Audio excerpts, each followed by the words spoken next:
Welcome. This is Steven Travers with Take 5 with Steven Travers, and today is going to be a very special day. It's a Trojan Day. Our guest today is Mr. Justin Dedeaux. If that name sounds familiar to you, is because it is Trojan royalty. He is the son of the magnificent Rod Dedeaux, head baseball coach at the University of Southern California from, I believe, 1940 or 1941 until 1986. And then for years after that, director of baseball operations at USC. A true legend.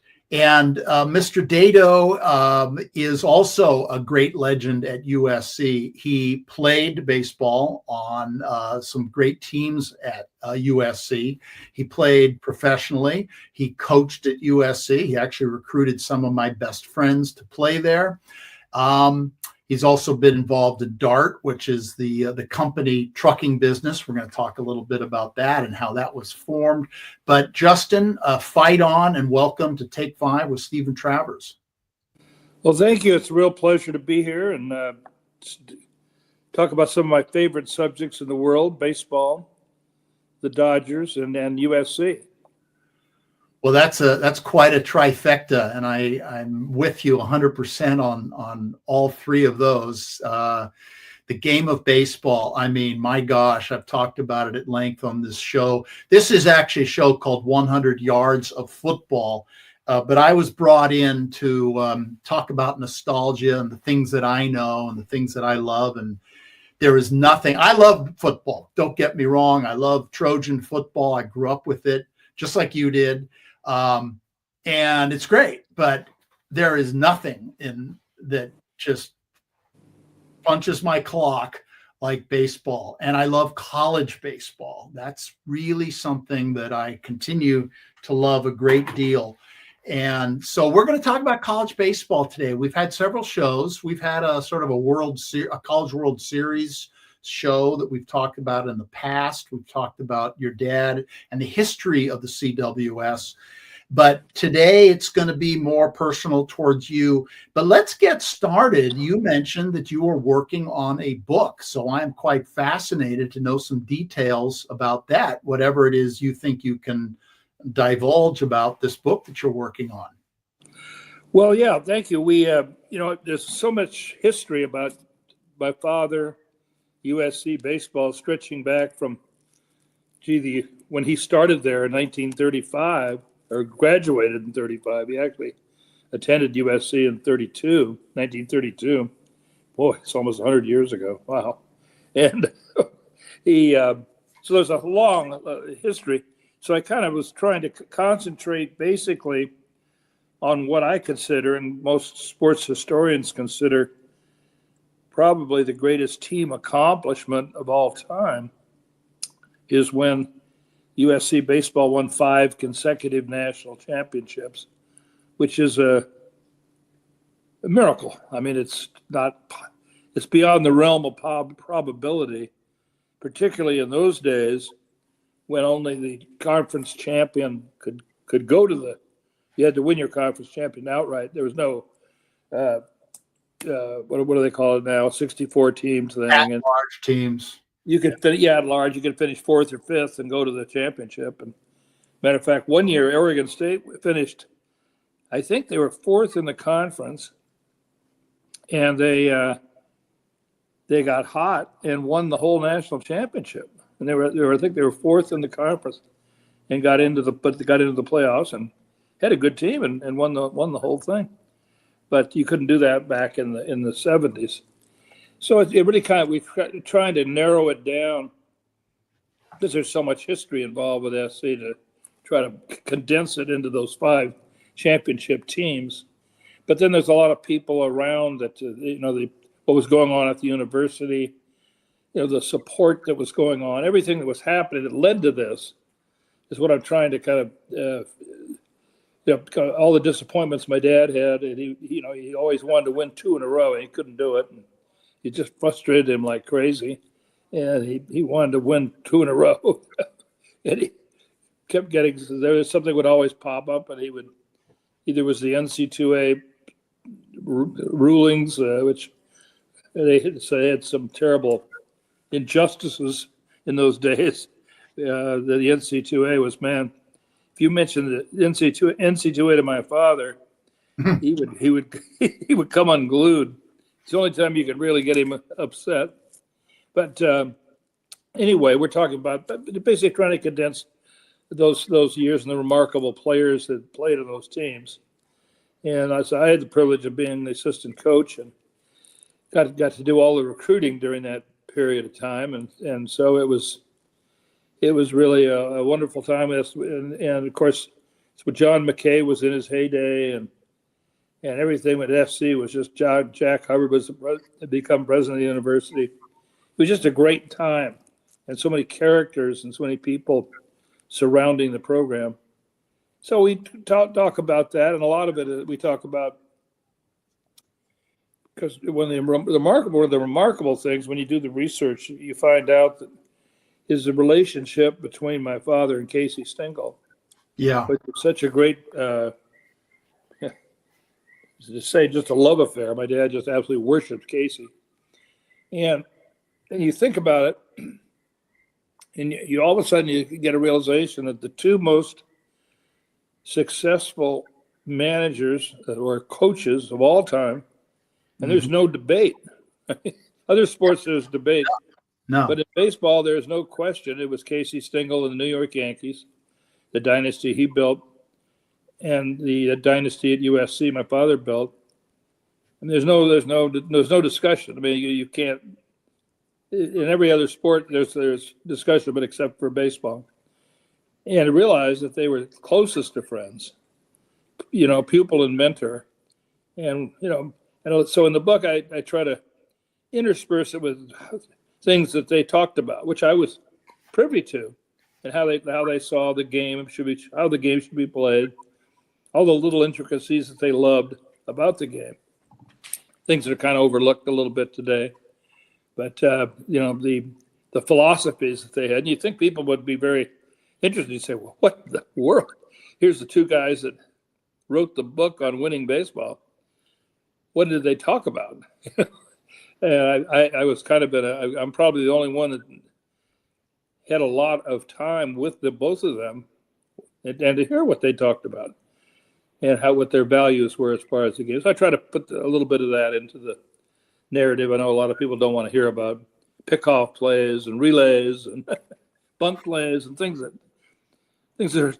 are long forgotten parts of baseball, but it's still very important.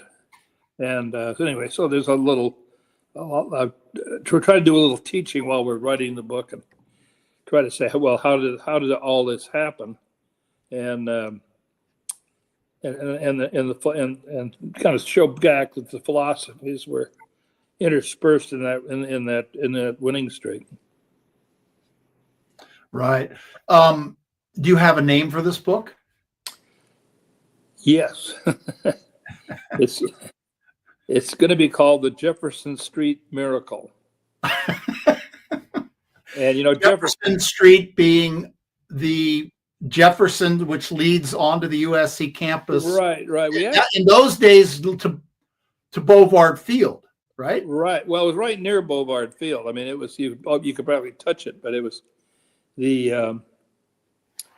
actual practice field that almost touched Jefferson Street. But that was the boundary. That was the southern boundary of the USC campus, and that's where the fabled those days, Justin. Yeah, and so it was very close to the ballpark, and yeah, everyone just would walk over there, and we'd always go to the 901 Club. Oh yes, which was famous on the SC campus, and that's where my dad hung out. He loved going to that 901 Club. That was his joy. Probably Craig Fertig.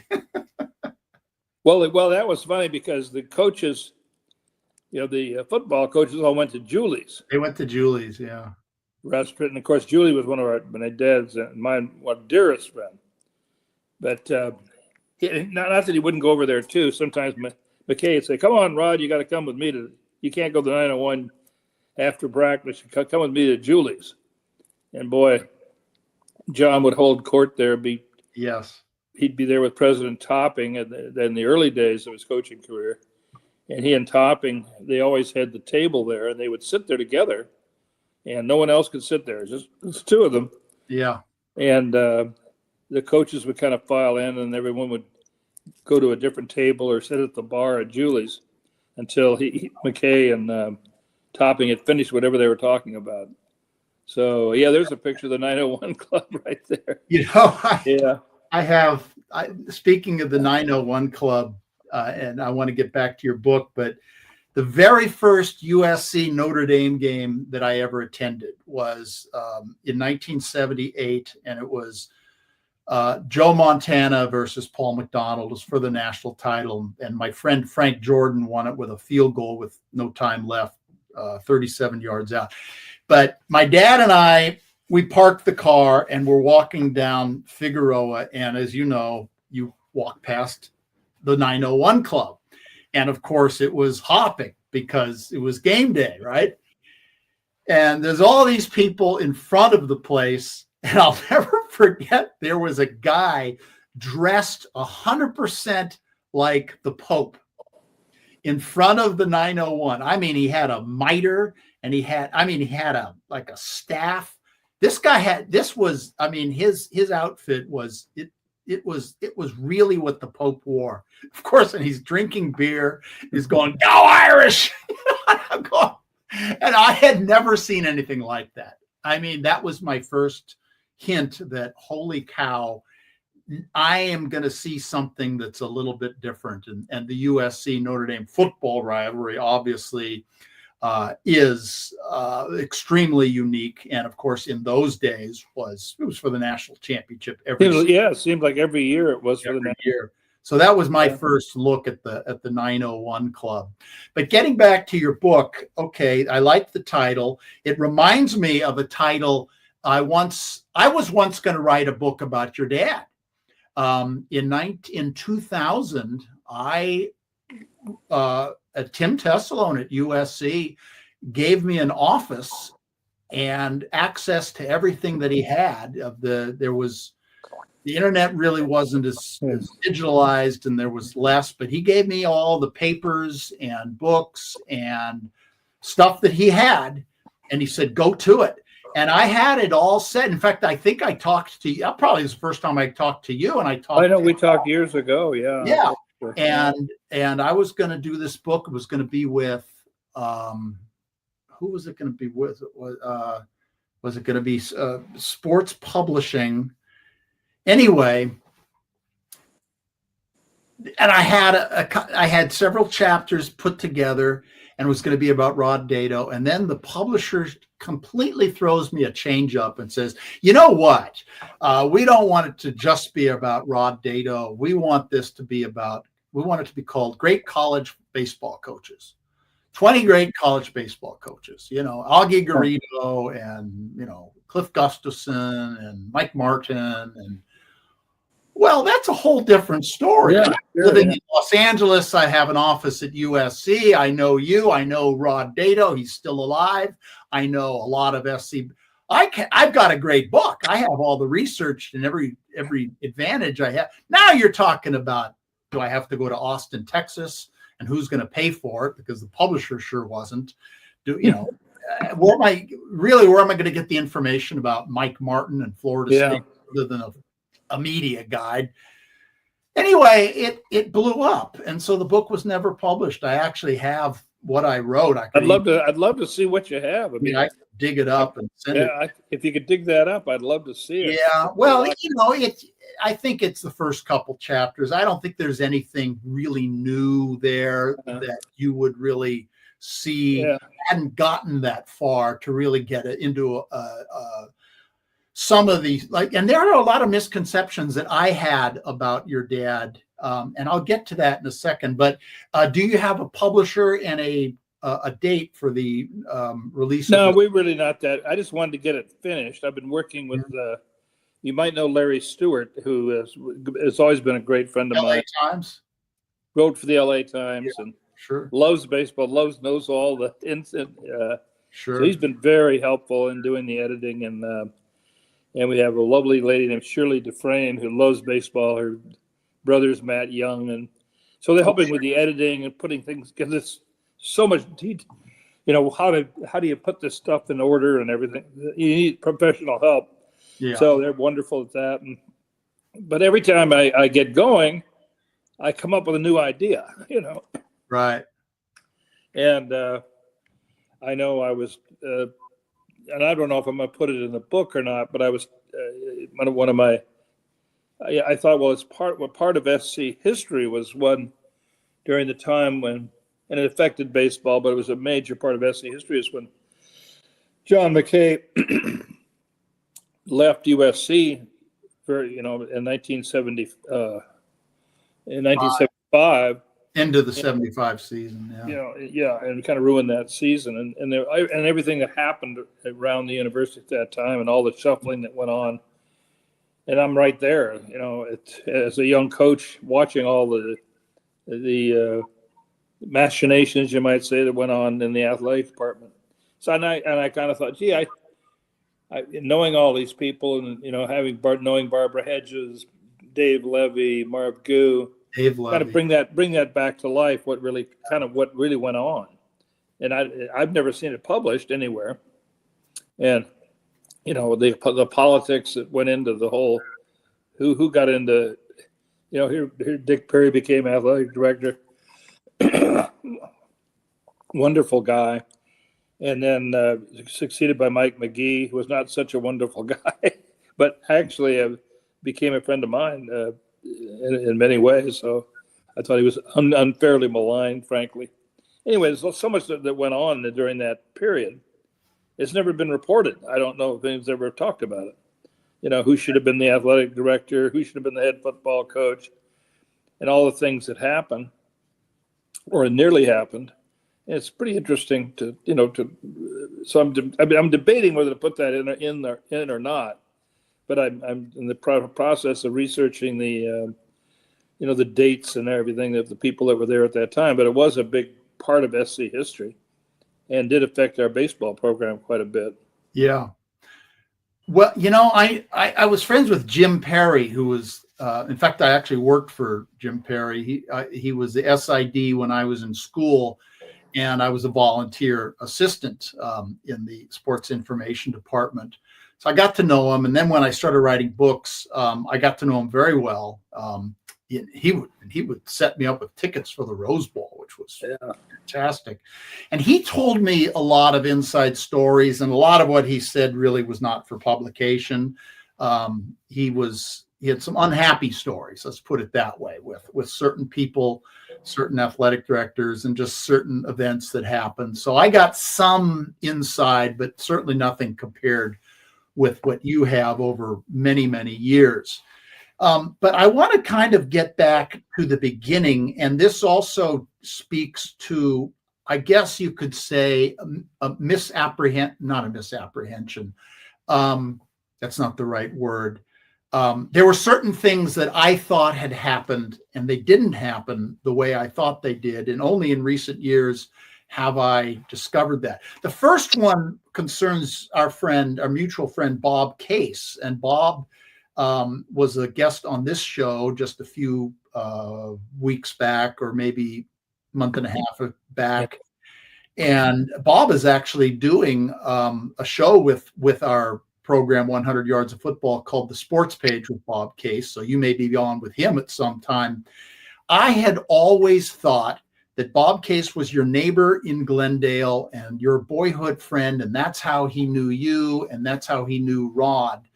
But I found out later, not true. He really was raised in Pasadena, which is the next city over, right, and wasn't really going to school with you or growing up with you. He was growing up with Darrell Evans. That was the first thing that I thought was, so I had to be reappraised of that situation. The second, and this is, I think you told me recently, was how you and Casey Stengel came about.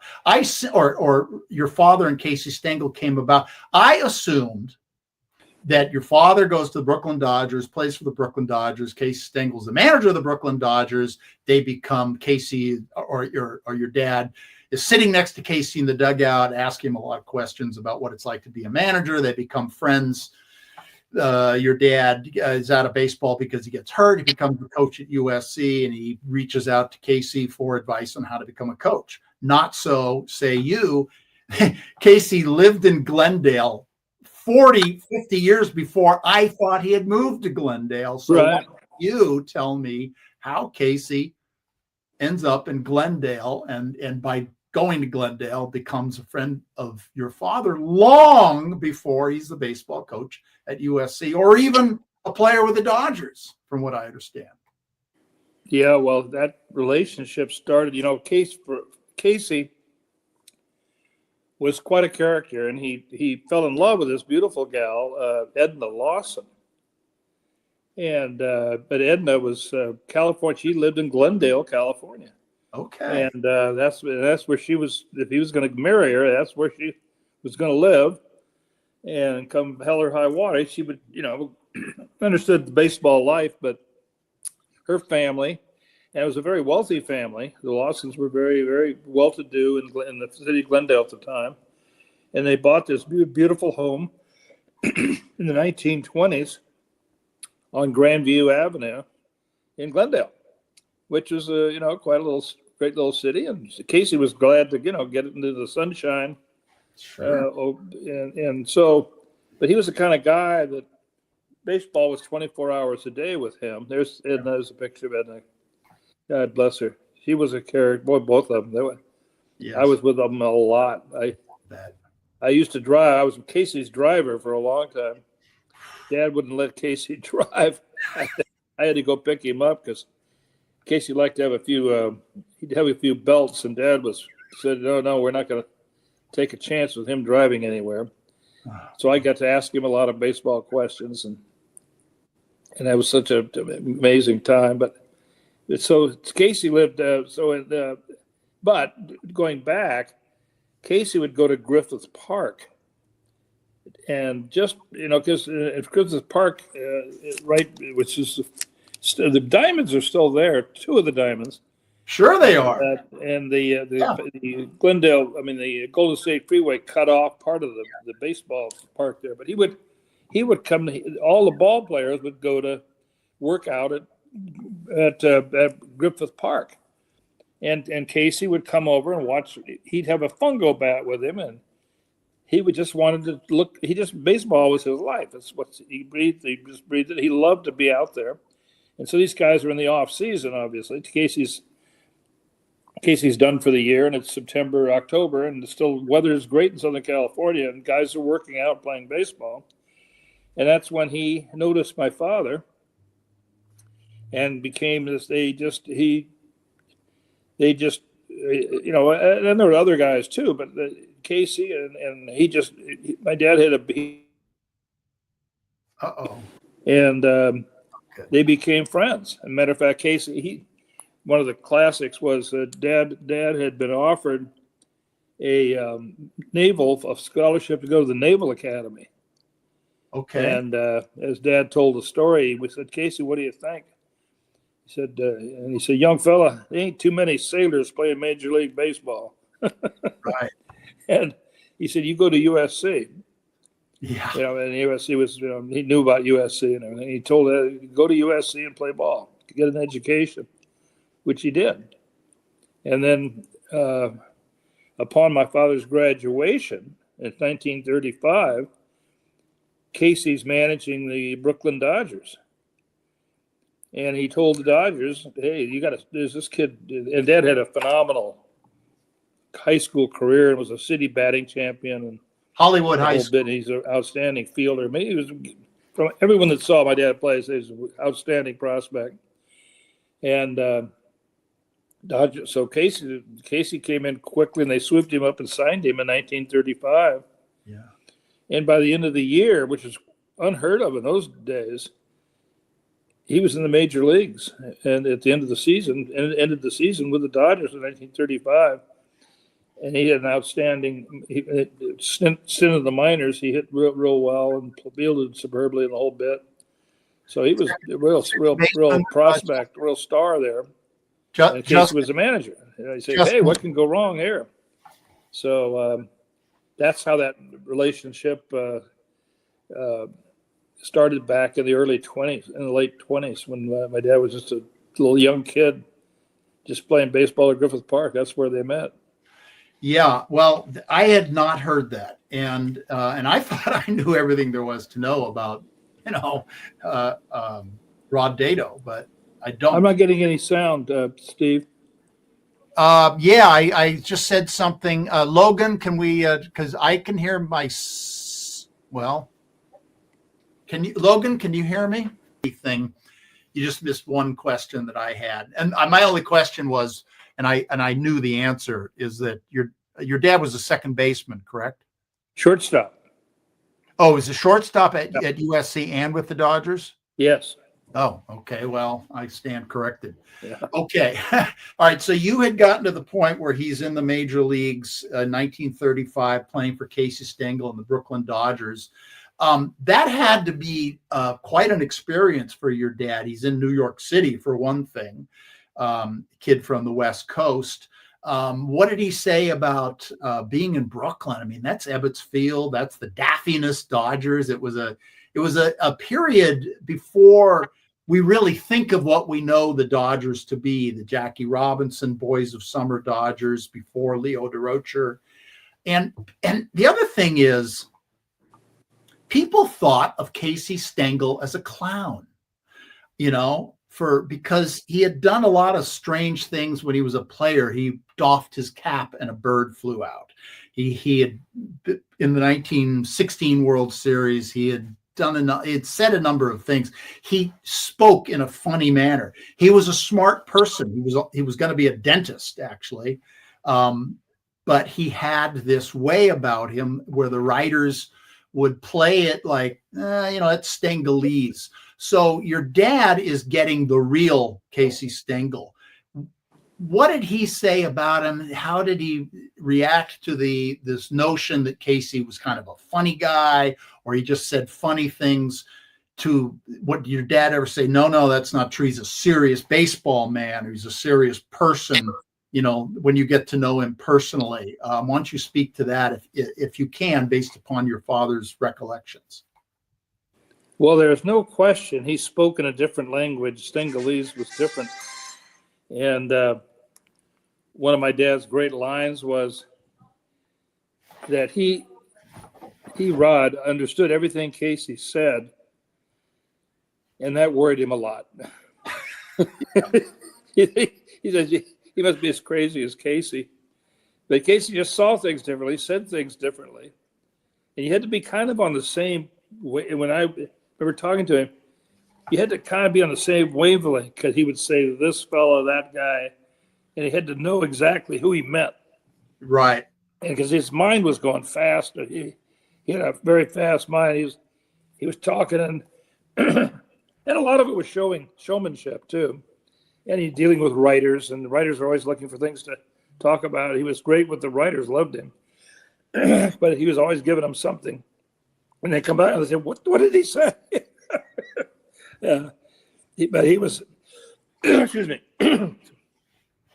But he was, the time that I spent with him, I had to, if I didn't know exactly which team he went, if he was talking about the little guy, or I knew he meant Phil Rizzuto,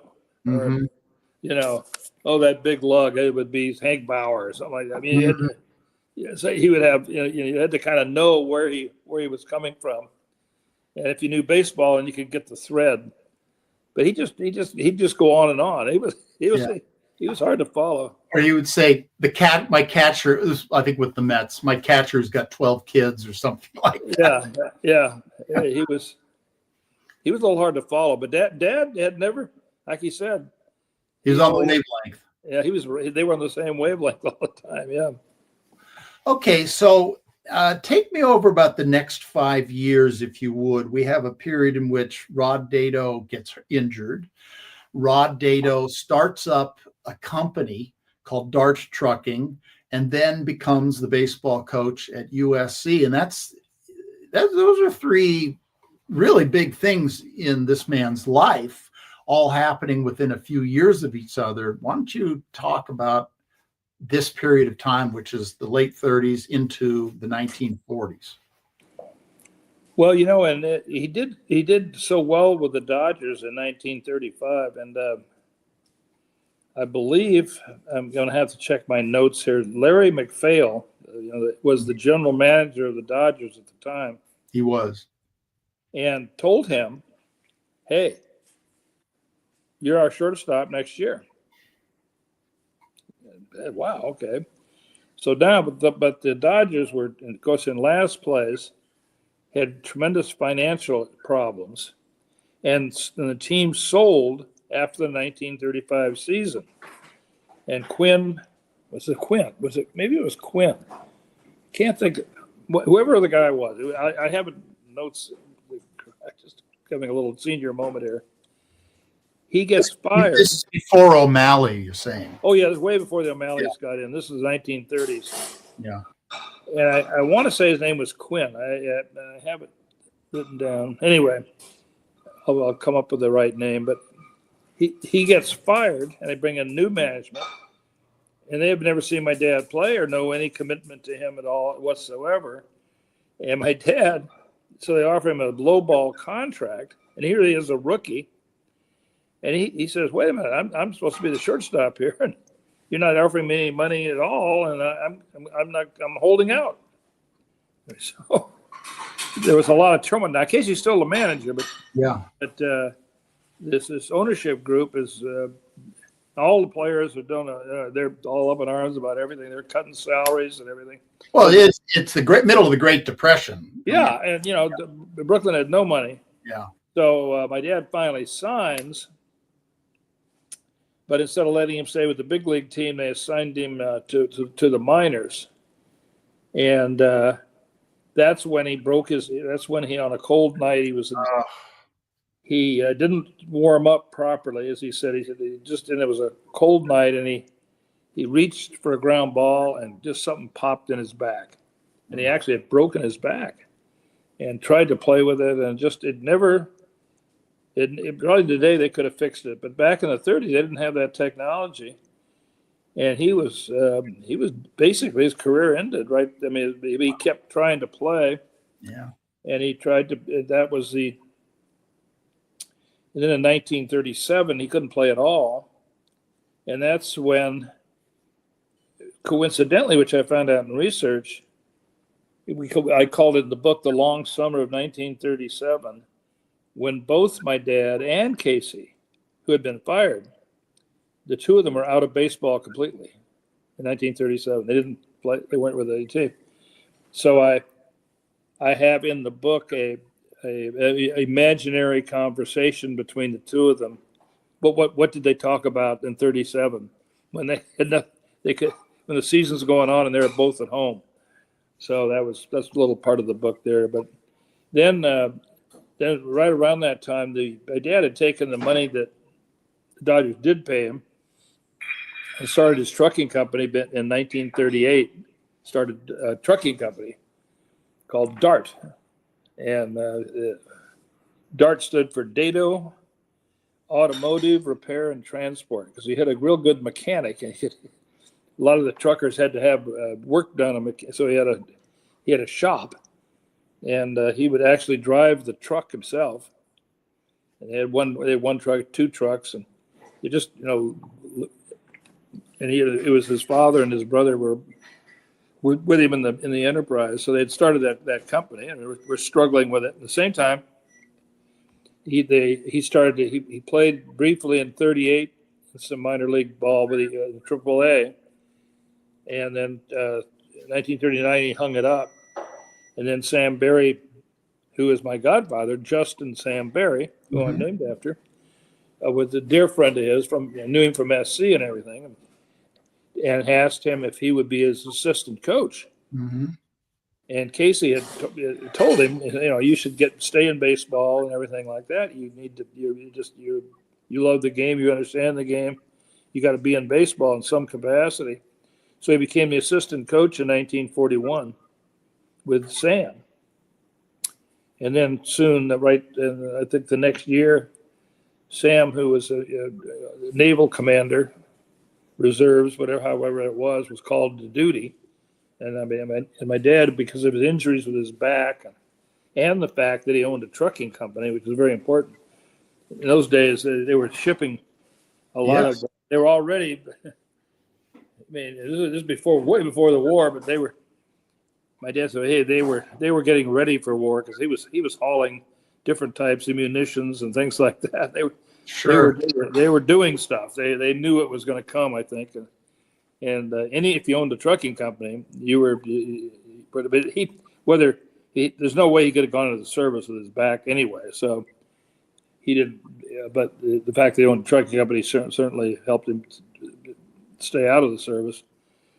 And so they took over the baseball coaching until Sam came back from the war back in, I think, 45. Sam came back. By that time, Dad had really established the team.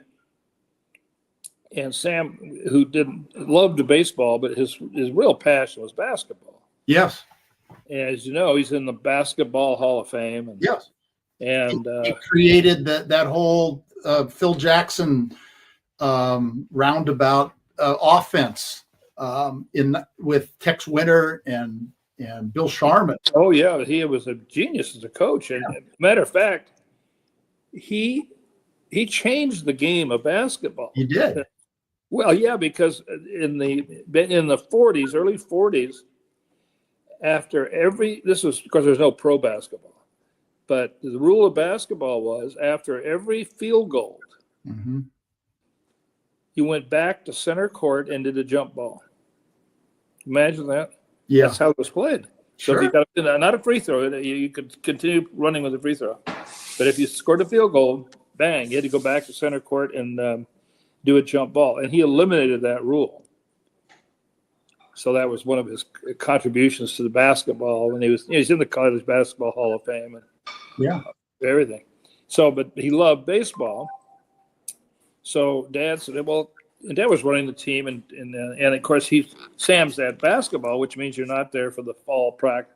I mean, you couldn't be there for fall. We'd always try to have fall practices. The team would play during the fall, and then in the early spring, he's still at basketball. So the Dad said, well, "Come on out, let's be co-coaches."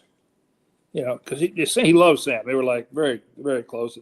He knew Sam loved baseball, so they said, "Well, come on, we'll be co-coaches." We'll see. Well, everybody knew Dad was running the team, but it was they had a very nice relationship, and so every year Sam would come out and after basketball, the team was already playing in conference, but so they had this co-coaching arrangement till Sam died in 1950. Wow. But it was interesting. There was one of the stories, and Dad would let Sam do certain things, and one of them, Sam would. Dad said he was kind of if they were going to walk a guy intentionally or something like that. Dad would always go and take the pictures. Sam kind of handled the pictures according to a lot of the guys that played, but they said, there's no question Dad was running the team. And anyway, this one time, but Dad had told Sam, look, they're playing California in the playoff game in 1947 at Wrigley Field. Mm-hmm. It was a one-game playoff, and the winner would go to the first College World Series, which is going to be held in Kalamazoo, Michigan. And kind of the arrangement was that, and I've always said, how in the world did you guys have this arrangement? But Dad had told Sam, and Sam would always do what he said, but Sam was like to be on the top step. So Dad told Sam they had first base open, and the hitter was the winning run, and first base was open. No, they had two men on, and first base open, and their best hitter at the plate. And Dad said, I got to walk him. Sam, send him to first base. Sam, the only time he said, no. Oh, no, Rob. He said, Dad, Sam, we got to put him on. In the meantime, so they're kind of, and they didn't put him on, and the guy hit one out. It's a home run. It sent Cal to the first World Series against George H.W. Bush and Yale. Right. Anyway, that was a story. And then after that, Sam said, man, I don't know what I was. I just kind of panicked. I didn't know what I did. I was just, the nerves got to him or something like that. And boy, after that, he said, Rod, I don't even want to, Dad had to talk him in the next year to even coming out, which is 1948. And that's when USC beat Cal, returned the favor, beat Cal, and then went on to the College World Series to win it in 1948. But again, beating President George H.W. Bush. Right, yeah. And Sam never was in the top step again. No, that's funny. It was one of those crazy moments. It's funny, Justin. You mentioned the name of your book, The Miracle of Jefferson Street. I have another one, and this was given to me by our mutual friend, Mr. Bill Spaceman Lee. He had a name. I think this was when I told you I was going to write a book about Coach Dedeaux, and I had a name for that book, and it was given to me by Bill. And this was what he said. I'd call it not the Miracle of Bovard, the Wizard of Bovard. The Wizard of Bovard. That was what he thought it, because Bill said that your dad could just pull a game out of his hat. He knew in the third inning what was going to happen in this eighth inning, and he just would make decisions that would just ultimately work. He somehow knew. Was this just pure baseball instinct? How do we explain this? That is probably what you're saying. Is one of the things that I must say at the end of the book, whatever I could say, is that the laws of probability of winning as many championships as he would. I had a friend of mine, as an example, he was a professor of mathematics from LSU.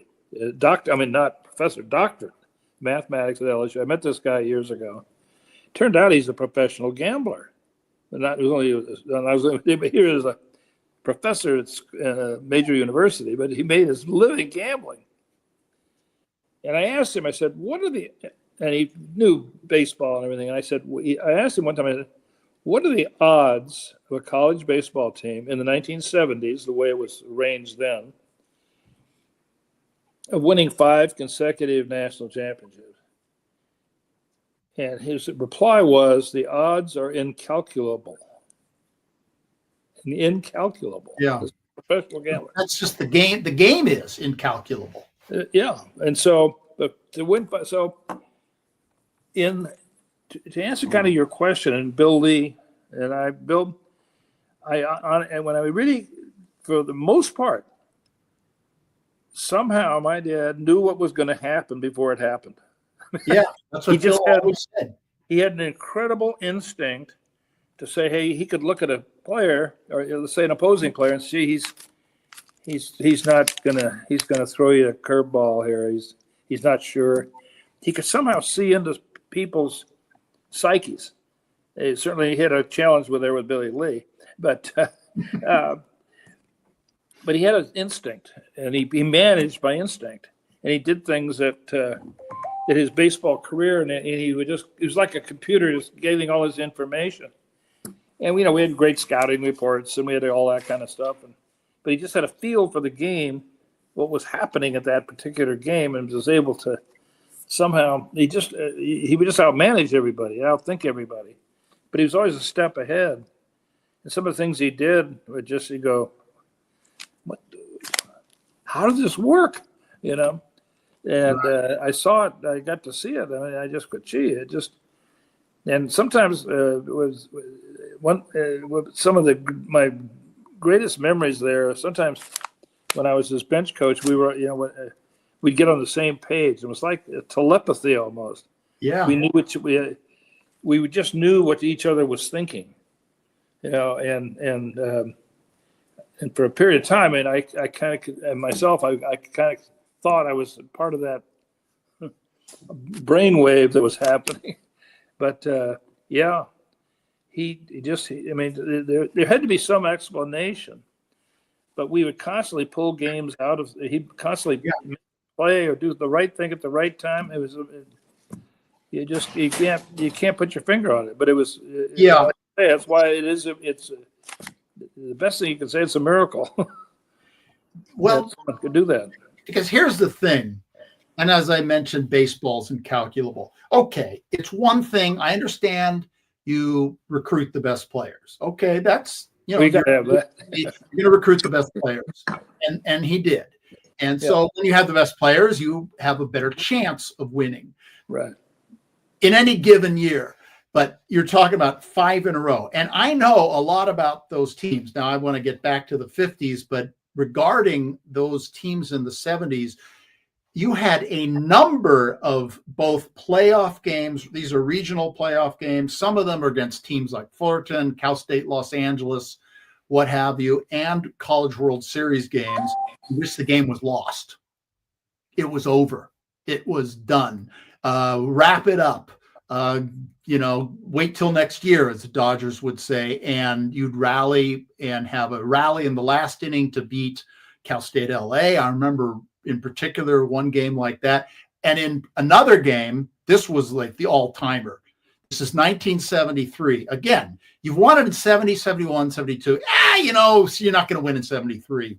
You're up against the University of Minnesota. They got some guy named Dave Winfield on the mound, 6'7". He's throwing 95 miles an hour. He's blowing it by you. You're down 7-0. It's the 9th inning. Wrap it up, kids.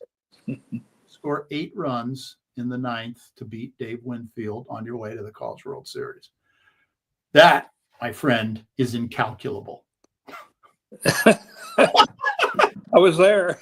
I know you were there. I can't. This. I mean, against a guy that I was absolutely the best college pitcher I ever saw. Yes. I mean, I saw. A lot of great ones I saw Bert Hooton and Floyd Bannister and some of these great. I mean, Bob Garibaldi, but Winfield was. I mean, his slider was 95. I mean, he's throwing 102 with movement, and he just threw the ball right by you. And of course, he had 6'6", 6'7", intimidating as hell. The most incredible athlete I've ever seen. Great outfielder, great hitter. I mean, this is like, what? No, who is this guy? I've just never seen anything like it. And he had he had 16 strikeouts. Yeah. In that game against one of the this is in the wood bat era. Keep in mind, 73 was the last year you used wood bats in college. Yeah, Glenn, Kemp. But Kemp couldn't even get in the starting lineup. I mean, that's how deep that hitting it was. It was there he is. Wow. And I believe today that had he done something like Ohtani and pitched, he would be in that the pantheon of Seaver, Koufax, Juan Marichal. He'd have been in the top. Bob Gibson. Yeah, I remember telling Gibson. I said, this guy's you. He's bigger. If he's bigger, Bob would come out to the College World Series. He lived in Omaha.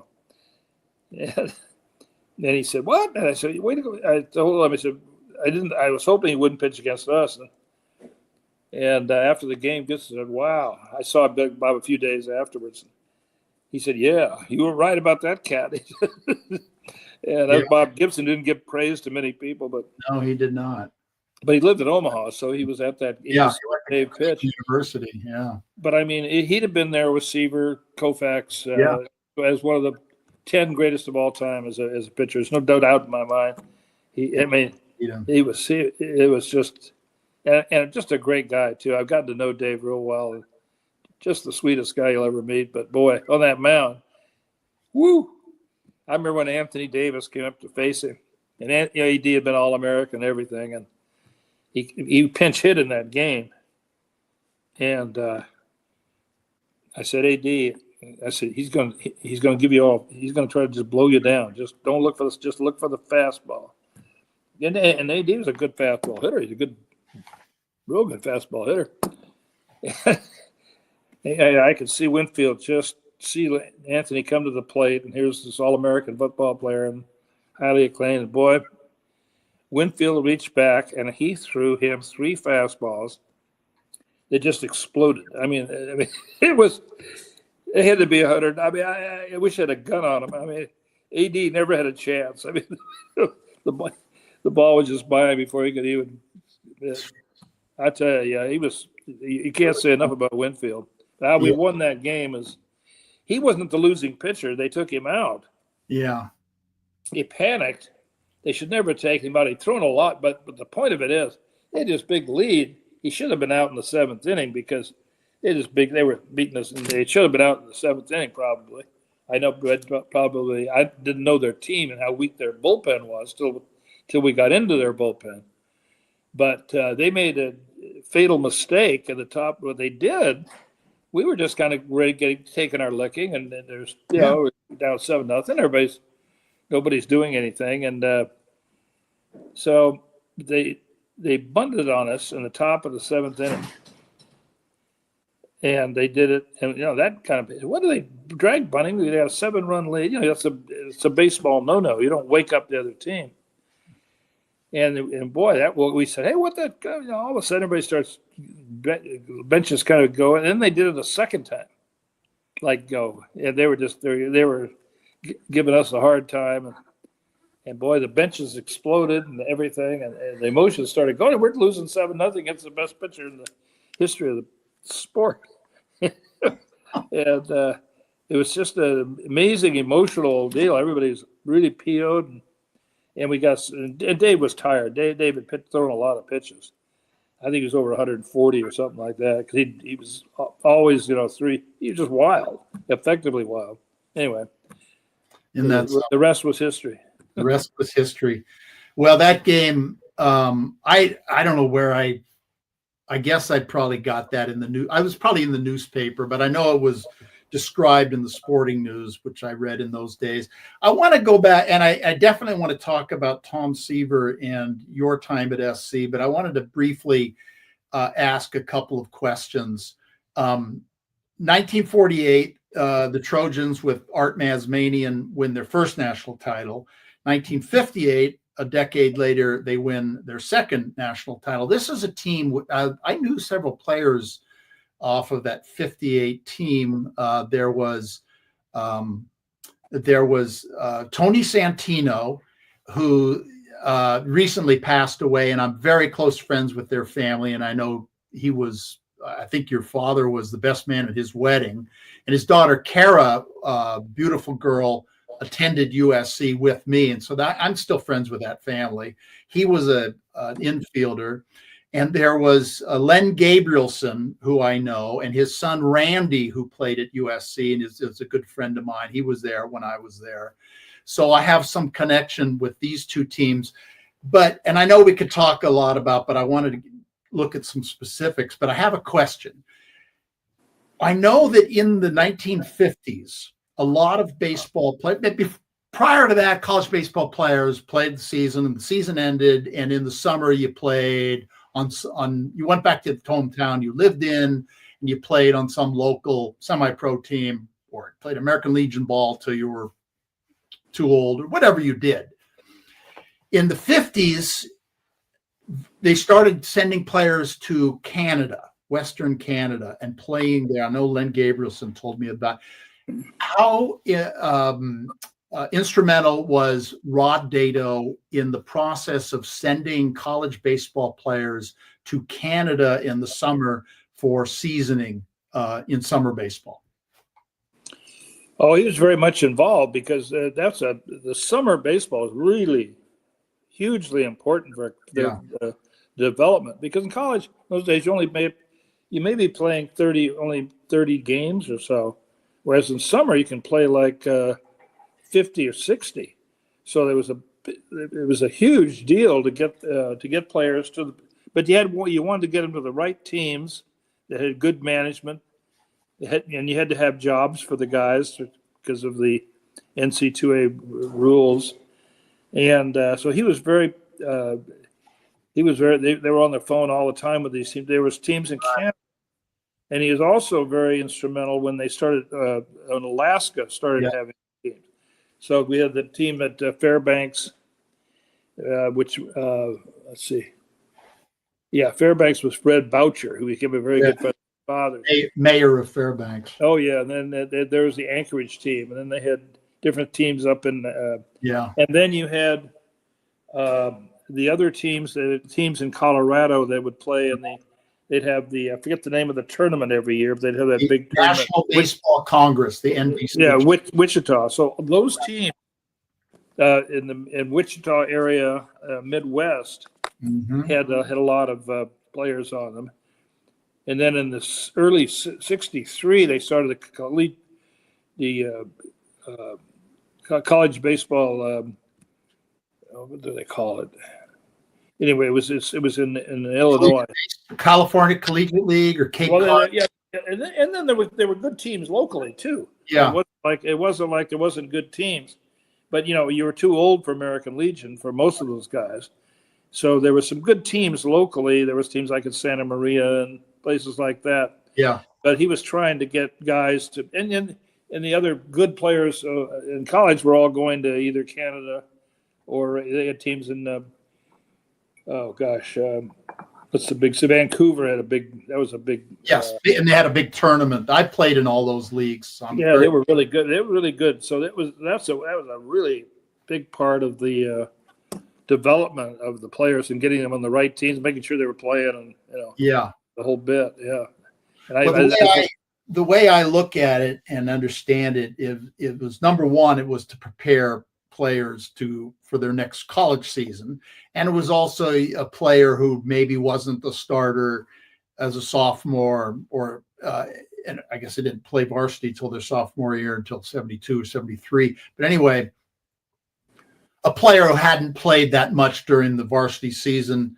that gets a chance to get a lot of at-bats or a lot of innings pitched in the summer. The other thing that I'm thinking, and I don't know if your dad thought of it like this, but I'm thinking, to me, it prepared you professional baseball, because you were playing every night, and it was like a job.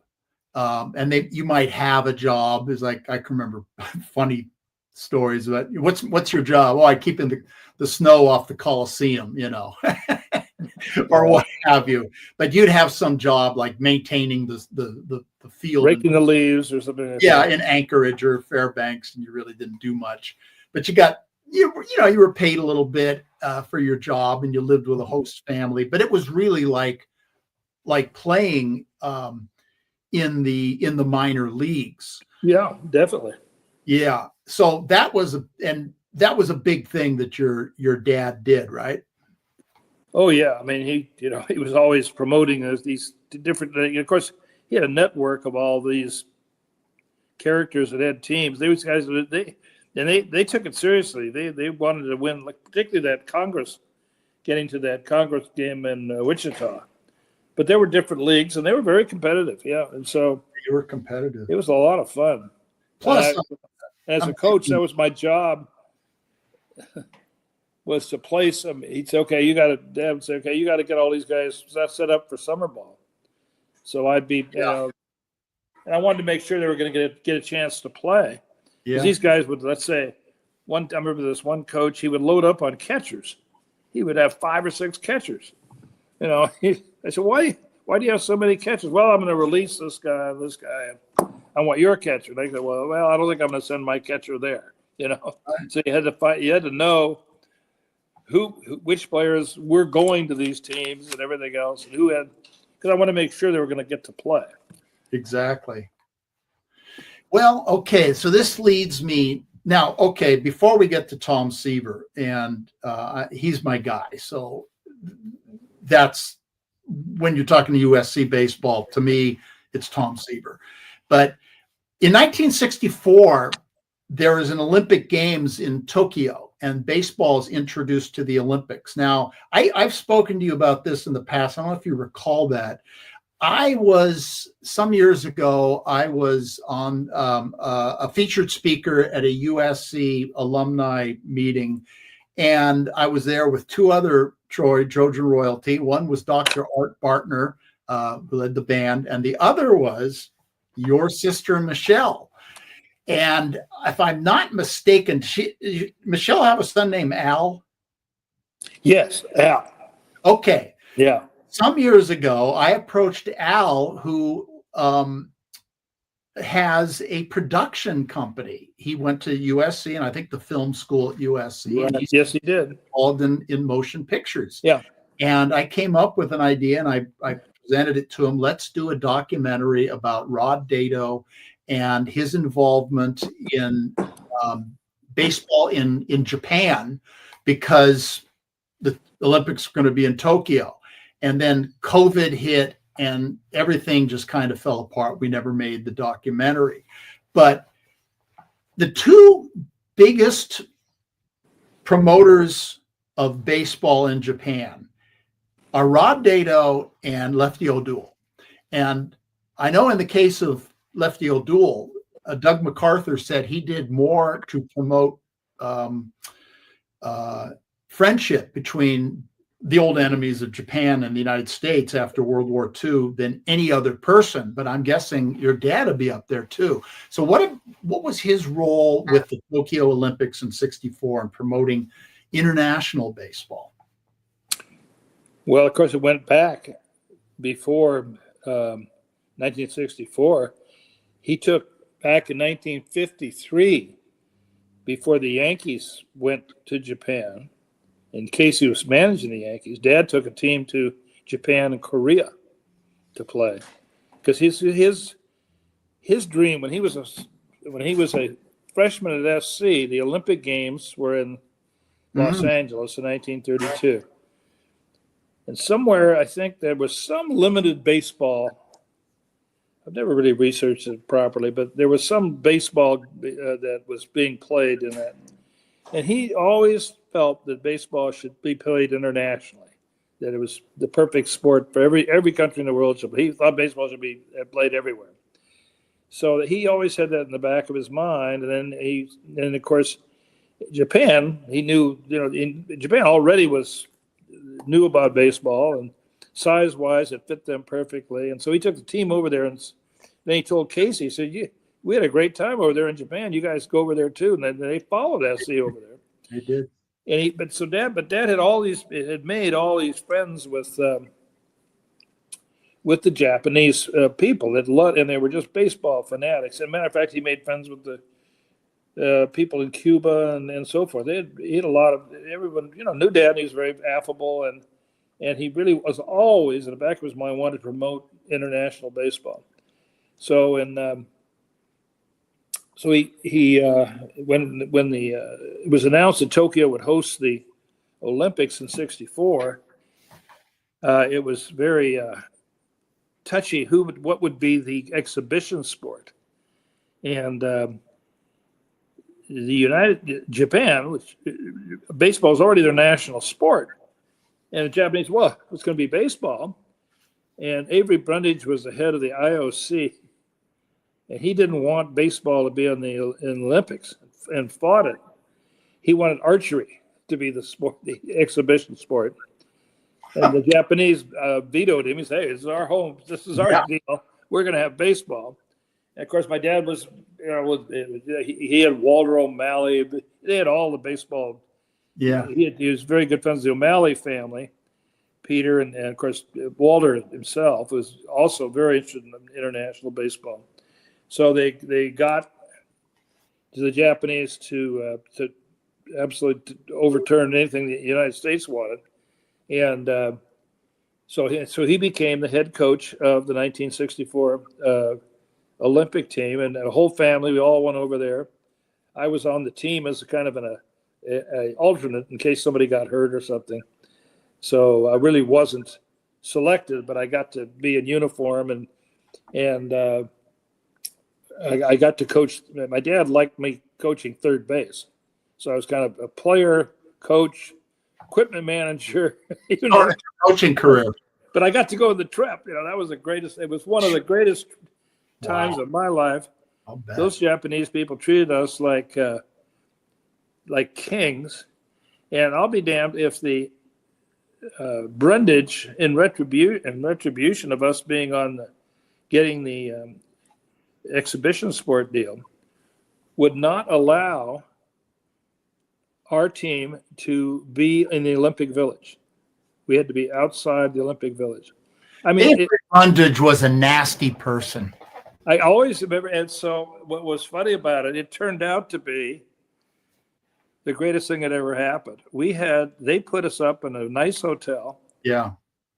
We had signed for anything. You could go down in the morning and you could get a shave every morning. You could sign for anything, lunch, breakfast, dinner, anything, beers afterwards. Well, it became the fun center of Tokyo. We had a bunch of good-looking guys on the team, and we had the Czechoslovakian gymnasts over. We had every girl in the world. And of course, you can imagine a bunch of kids, young people. We had more fun, met more people, so it turned out to be a blessing. And we had the first game was held, I remember, in Jingu Stadium, and I think it drew 75,000 people, and it was just unbelievable. I mean, and so that kind of was really a takeoff on. So we played a series of exhibition games throughout then we went to Korea to play too. Anyway, it was an amazing trip and great for the future of the Olympic Games. It took a long time to get it in, but we did it finally. That's at play. When you look at what baseball is today, that's the roots of it. And just make a couple of observations before we get to Tom Seaver. One, part of Dodger Stadium was modeled after the baseball stadium in Tokyo, particularly the dugout seats, which they really don't have. Doesn't look the same as it did, but the original dugout seats, which were down below the field level, that was modeled on the stadium, Karakoram Stadium, I believe it was called, in Tokyo. But I also have an interesting observation. Speaking of Casey, I was on a panel at USC. God, we should have had you on that day. I don't know why we didn't have you on. It was history of baseball in Southern California before the Dodgers. Professor Dan Durbin had this class, and I was a guest lecturer and even sometimes taught the class at Annenberg School of Communications at USC. And we're talking, there's this one of the writers who was on the panel, her name was Jane Levy. She'd written a book called The Last Boy. It was a biography of Mickey Mantle. And as it turns out, as we understood it, the podium that we were sitting on at Annenberg was once home plate at Bovard Field. Yeah, might have been, yeah. And Mickey Mantle hit something like a 650-foot home run that landed on a practice field, which today is the von Kleinschmidt Center in the middle of campus. And we walked it, and we taped it, and we walked from Annenberg to the VKC Center, the length of this home run, which apparently, according to lore, landed at the feet of Frank Gifford in a spring practice game in 1951. That story is just I was the Yankee bat boy that day in 1951. And Jane Levy interviewed me several times on that book, The Last Boy, about the 2 home runs that Mickey hit. Yeah. And one of the funny ones was, of course, no one had heard of Mickey Mantle. Everyone, that was Joe DiMaggio, who was the superstar of superstars. There probably will never be in America an athlete who had 100% acceptance. I mean, there was no Michael Jordans. There was Joe DiMaggio. He was the absolute king of sport. And he walks on to Bovard Field, and you could hear a pin drop. I mean, I was like, oh my God. Just looking at the man and the way he carried himself. And so I'm in the dugout with my little Trojan uniform on, and Phil Rizzuto takes me by his side and says, "Oh, you're the bat boy," and he talks to me, and I have a picture there of that. And then Rizzuto looked down the dugout and he said, "Hey, Rook, I've got someone your age here." And they were, they were all teasing Mickey Mantle. I sit next to Mantle. Jeez. And I'm going, and I go, I'm a cocky little 8-year-old. I'm kind of going, well, who are you? Oh, yeah. And we start playing. I mean, he was just real delightful. I mean, he'd watch me, kid, or something. And that's when he got up. Yeah. I'm in the Yankee dugout, and I was going back and forth. And I didn't know what to do. So I'm the bat boy. So that's when Tom Loveridge was pitching. And Mickey was hitting left-handed, was a low ball hitter, left-handed. And Loveridge was a low ball pitcher. And there's certain things you remember. And I'm not sure, you remember, but I remember the sound of the ball hitting the bat and this tremendous explosion. I mean, it's just the sound. Yeah. What at that age, I mean, trying to remember all the guys running around, it's hard to. But he hit that ball, and we have a picture there of the field and where it landed and all that stuff. It was just, I'm just staring at him. He hit this ball so far. You go, holy cow! He's like Goliath. He's like Paul Bunyan. Yeah, I mean, you go, who is this guy? This mythical figure. Then he hit another one, and he went 4 for 5, drove in 7 runs. And my dad said, we got the Yankees right where we want them. We had them tough that day. He'd always tell me, well, we had the Yankees. I said, Dad, the score was 15-1. He said, yeah, but we played good. He said, we played good infield, played good deep. The score was 15-1. But hey, you're up against Mickey Mantle and Joe DiMaggio and Yogi Berra and Hank Bauer and Gene Woodling. I'm down on Gene Woodling. What a day that was! What a day! I tell you, it's just something you'll never forget in your whole life. And sitting next to Mickey Mantle. So I'm in that book. I'm in that book that Jane wrote. Yeah, well, I read that book, Yeah. and of course and she told that story personally. Okay, now it's 1964, and here's the story. And I wrote a book about Tom Seaver, so I know a lot about this stuff, but you probably know more details. It's 1964. Tom Seaver has not been a high school star. He is, in fact, he has come out of the Marine Corps. He's gone to Fresno City College, and out of nowhere, this kid who was like 5'6", 140 in high school is now 6 foot, 200, throwing 95 miles an hour, and he's the best high school pitcher or the best junior college pitcher in the state. And Rod Dedeaux comes across this kid who calls the Phenom from San Joaquin, and he says to him, I like you and I want to give you a scholarship, but I'm not really sure. I want to send you to the Fairbanks, Alaska Gold Panners to play and see how you do playing against basically a lot of All-Americans, which the Panners and that league was. I mean, the team had Rick Monday and Ken Holtzman and Danny Frisella and Greg Nettles, and I can't even name everybody. These are future Major League All-Stars. Tom goes up there, obviously proves his worth, does really well. See, we're getting towards the end of the season. Maybe this is on the way to the Wichita for the NBC. I'm not sure where it was, but your dad is coaching a group of, USC had a collegiate team, a team in the Collegiate Summer League. Your dad is coaching the team, and they go up to play the Gold Panners. They're facing Seaver. Seaver is throwing BBs. Red Boucher yells across, "Hey, Rod, what do you think of Seaver now? Are you going to still get him that scholarship?" And according to what I've heard, Rod says, "I don't know. I haven't seen the ball yet," as in so far.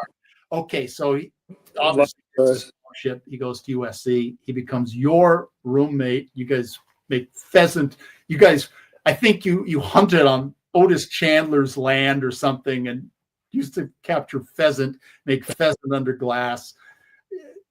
Talk about Tom Seaver and you at the University of Southern California in 1964, 65, 66. Yeah, it was we just hit it off right away. Everybody raved about him up in Fairbanks, and somehow Dad pulled it off to getting him down to SC. But he was. We had another guy on the team named John Herbst, big left-hand hitter, was also in Canada. John was a big star.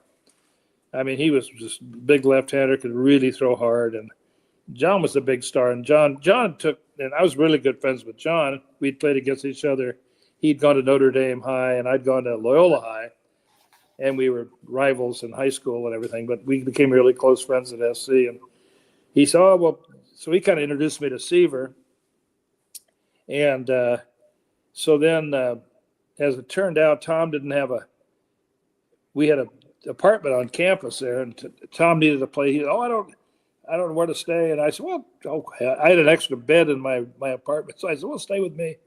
So, I said, I don't charge you rent or whatever it was. Anyway, and we had a guy named John Stewart who was an All-American the following year. He was a right-hand pitcher who was really outstanding. And we had all these guys. We had a pitching staff that was incredible. John Herbst, Ray Lamb was on the team, and also pitched years in the big leagues. And John Stewart was first team All-American. We had some guys, and that was at 66 is when we had a sophomore named Billy Lee right. on that team. He was a little strange guy, but we liked Billy, and this guy was all right. I love Bill Lee. So, I'm gonna plug him right now because we only have a few minutes. I could talk to you all day, and I know Logan is going to have to leave, but I just wanted to plug Bill for the USC Athletics Hall of Fame. He should be in, and I know you agree with Well, me. I've done everything. They haven't had one in like 7-8 years. They just stopped doing it. And every year, of course, I'm trying to get him in the college baseball hall. I'm on the board there at the College Baseball Hall of Fame, and he is on the ballot. He is on the ballot, so I'm there. But it's hard. But he'll go get in that one he'll probably get in the college baseball before he gets in the FC one. The way they're doing things over there now, I can't get him to do it, and they should. And he should be right there. He was one. I played with him as a sophomore, and I got to coach him 2 years. And I'll tell you, as great a competitor as I've ever seen. That guy, boy, you give him the ball, you're going to win. He was just a terrific player. So, yeah. Well, you could do Bill Lee stories. That's a whole other show. And I've had Bill on this show. And so we've talked a lot about USC and it's funny what he said about Seaver. He says Seaver was a case of champagne and some high-end cigars in the back of a limo, and I was a bucket of Budweisers in the back of a pickup truck. Said describing them, but Seaver. Imagine this pitching duel. Tom Seaver of USC versus Andy Messersmith of Cal. That's not bad, huh? No, and I'm not sure that they didn't pitch against each other. I'm not sure. In '65, I think Andy was on the '65 Cal team, and in '65 we had a really good team. We'd won the national championship in '63, and went back to Omaha. Should have won it in '64. The NC2A struck and took both our co-captains away right before the series, and it was a real bad deal. And we had a heck of a team in '65, but we couldn't get untracked. We had Seaver, we had all this pitching, and it was one of those years where we ended up strong, and we would have gone, had it been the rules today, we would have gone but we finished second, and the Stanford and Santa Clara had outstanding teams, so we finished third. But today we would have gone to the playoffs. Yeah. With Seaver had really come on.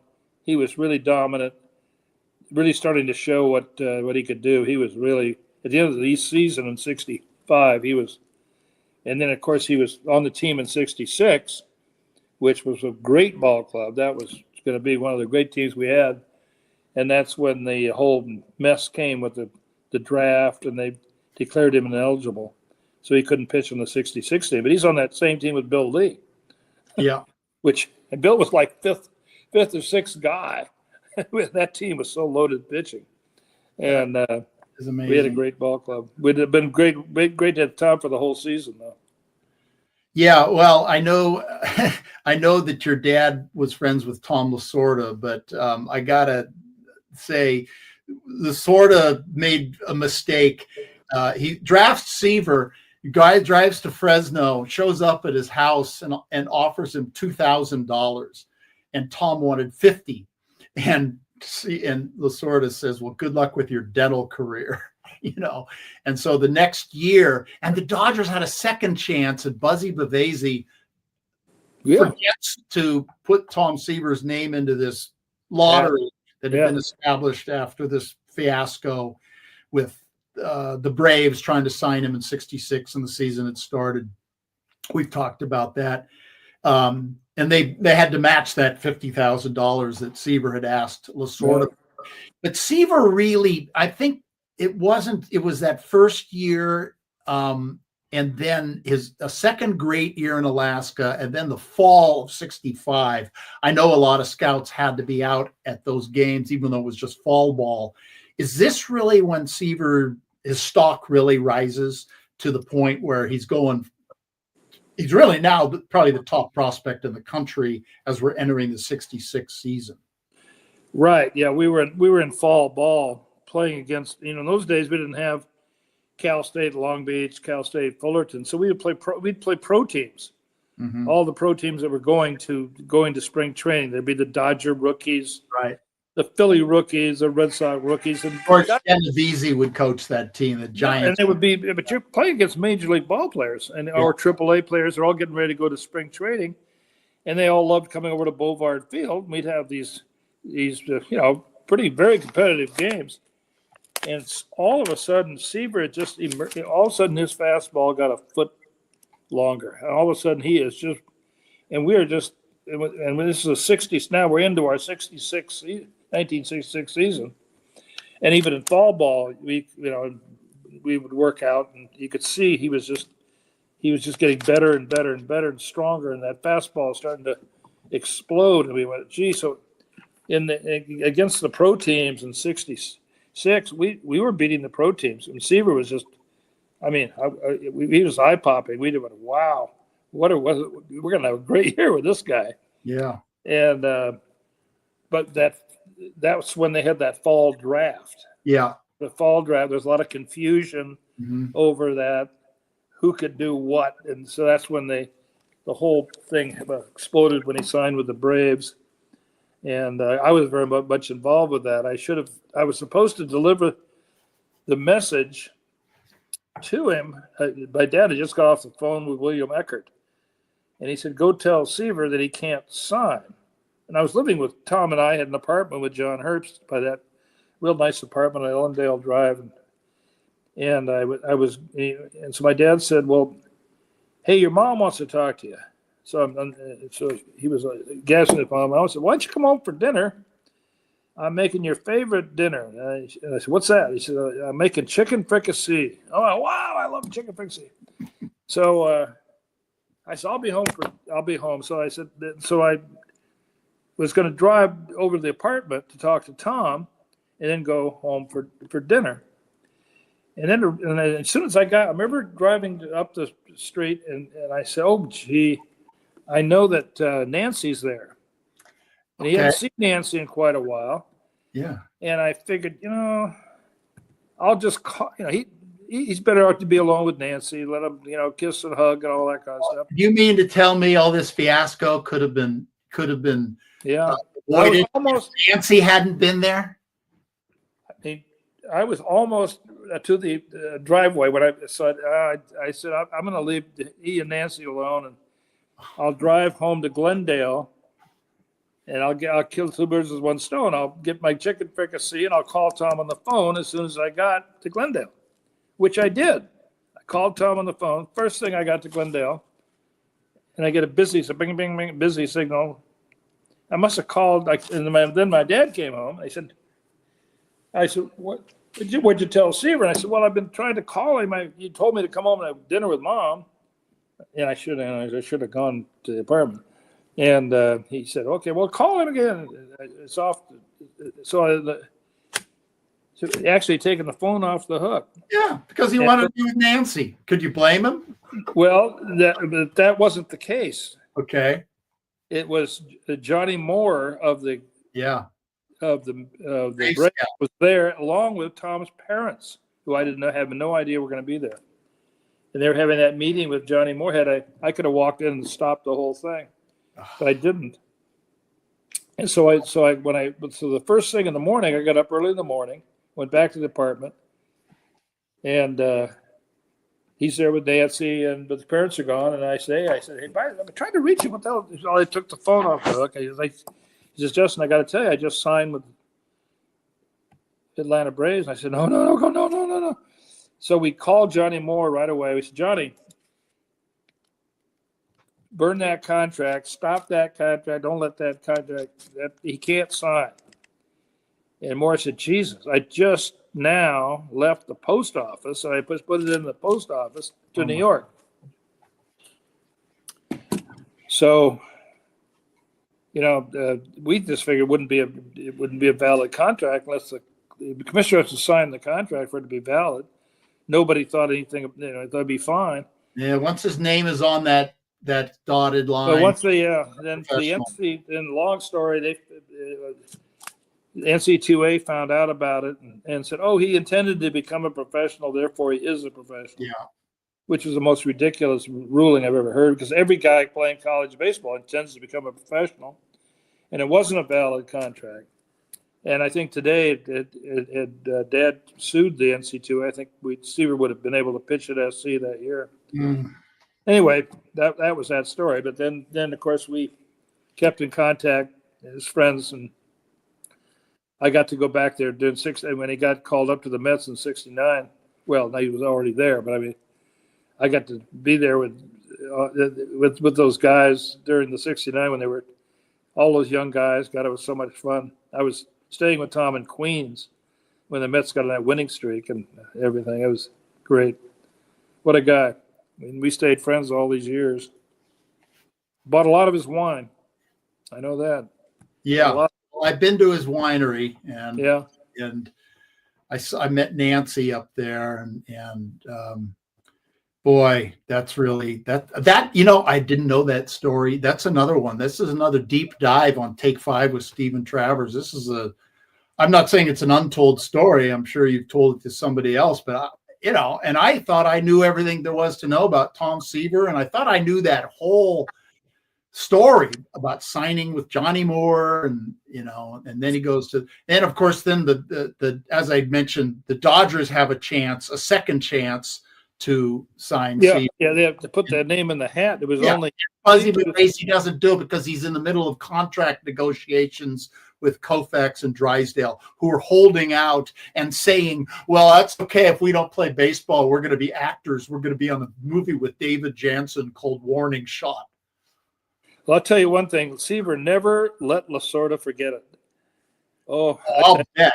Good luck. Every time he saw Lasorda, he'd look at it and go, 300 wins, Tommy, 300 wins. You could have had me. Tommy's, I did everything. Tommy, oh, God. He never let Lasorda forget it. Oh, and I don't blame him.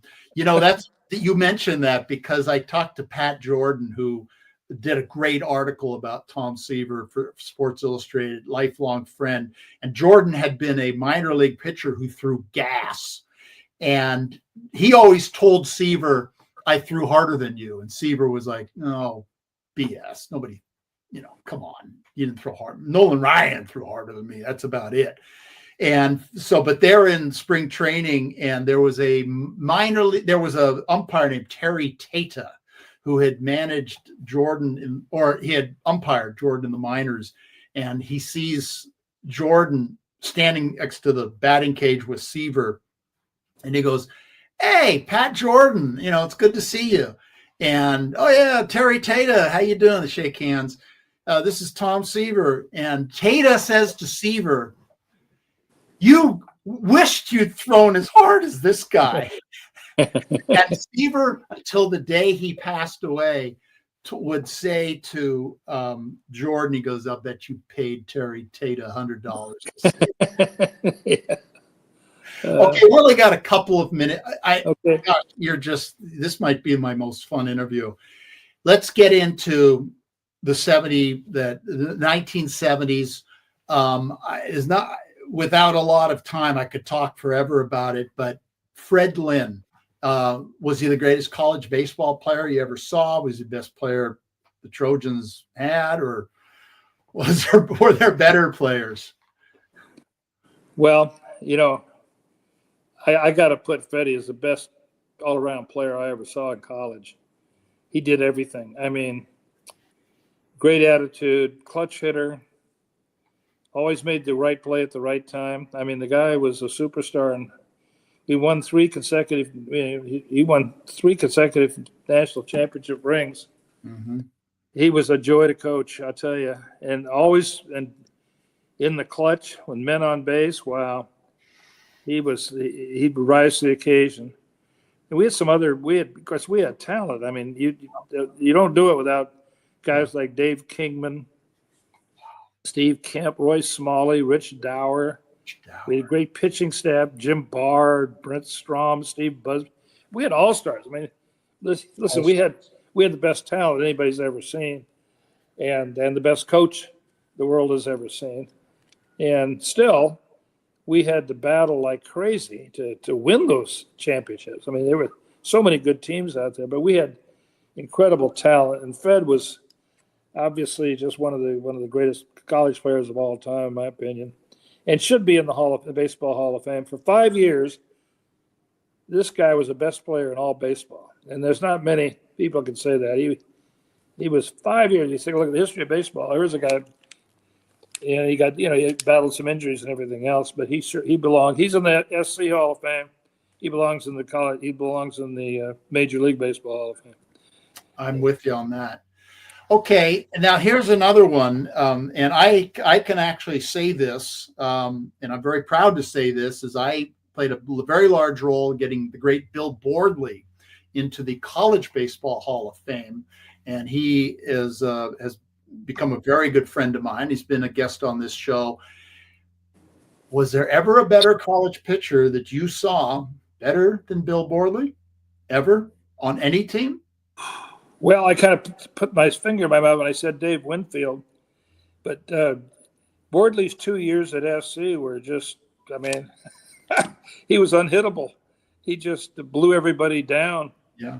I think the fact that he didn't go 3 years kind of puts him in a different category. Had he gone 3 years, I think he'd been talking about one of the greatest college pitchers of all time. But those 2 years he had, he was freshman All-American, which was very unusual.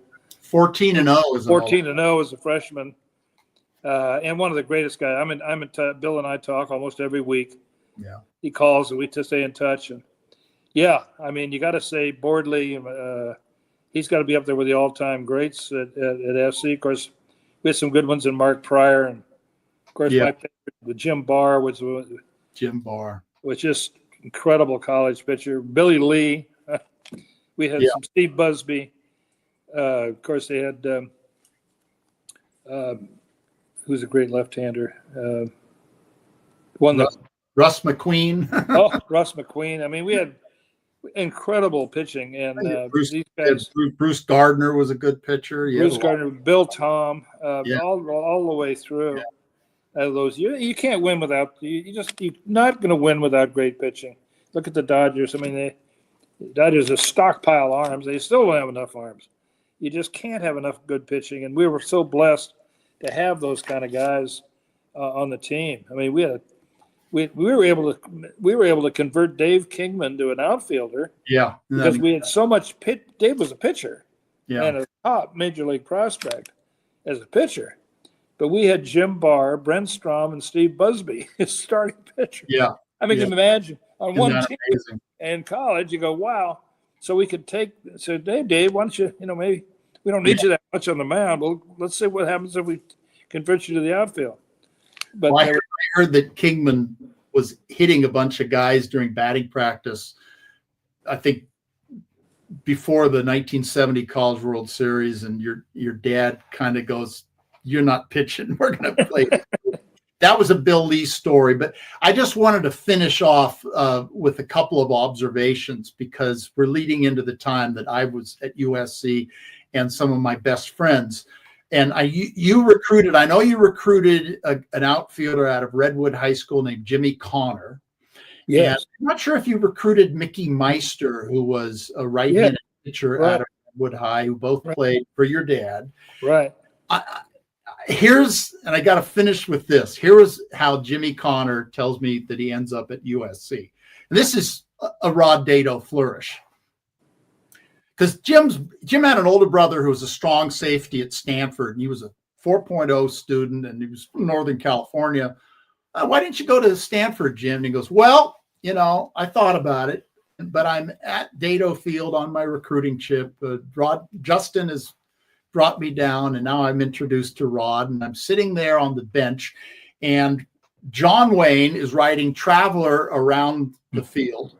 And on my right and on my left are the odd couple. Walter Matthau and Jack Lemmon are in my ear going, "You got to play for Rod. Now, you're going to USC, right?" I mean, and he said, "How do I turn this down?" So last question. Did you pay these Hollywood people? Did you tell these Hollywood people, come on, throw in a little bit of Walter Matthau and Jack Nicholson from The Odd Couple to get some of these kids to play? Did you have anything to do with this? Oh, yeah. Well, every year we would have a celebrity game. And this particular year, everybody showed up. I mean, it was John Wayne is there. And I'll tell you, Walter Matthau and Jack Lemmon are both there. They both want to play. They were the two funniest people I have ever come across. Together, they put on a show that you had to be there to believe it. They were such naturals. And of course, it's we used it a big recruiting weekend. Obviously. So we had our top prospects there, and Jimmy was one of the top prospects. And yes, he was. You can't write a script for those guys. Right. They say what they're going to say. Not spaghetti, it's linguine. Yeah. But Jimmy was what a great guy. What a great and a really good player. Still, he a great player. I think he was your leading hitter as a sophomore. He's still one of my very close friends. He's moved to Nashville with his wife after a long career in real estate. There's so much more that I could talk to you about, Justin, but I want to thank you so much for being a guest. I mean, Trojans just are great to each other. They just support each other, and this is a perfect example. And, and I also wanted to lastly say I'm very sorry to hear about the passing of your younger brother, Terry, who I never met until 2022. Yeah. And I know he idolized you. Bob Case used to say, "Oh yeah, Terry was younger and he idolized his older brother, Justin." And I could see why. So we've talked about Casey. We talked about your dad. We talked about Tom Seaver. We talked about Bill Lee. You could do a whole show on Bill Lee. You could just go on and on, and someday we will. But I want to thank you, and I want to say fight on to Justin Dedeaux. Thank you so much for being a guest on our program today. Well, Steve, thank you so much. Real privilege. And if you see Bob Case, say hello. I'll be probably talking to him this afternoon. So all right. I think he's doing a show with Ron Yeri right now, as a matter of fact. Probably is. He's been doing a lot of shows lately. I'll send you the link to this show, and you can look at it. And I'll send you what Bob is doing as well, and it'll be some fun audio time for you in Honolulu. Great. Okay, my friend. Thank you.